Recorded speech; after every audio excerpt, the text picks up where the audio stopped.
Aloha, this is Maureen from Landis Properties. I'm going to show you today how to navigate the Daniel K. Inouye Airport, the international airport in Honolulu, Hawaii.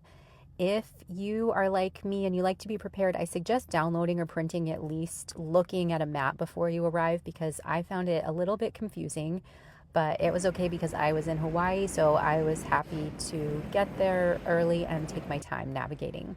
There are three main terminals, but the two that you will likely use are the Terminal 1 main terminal for international and domestic flights to the US mainland, and Terminal 2 for inter-island flights, like if you're traveling from Oahu to Maui, for example.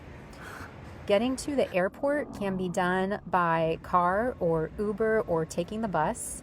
For public transportation, you're going to pull the line when you want to be let off, and an easy way to keep track of where you are on the bus system is by downloading the app.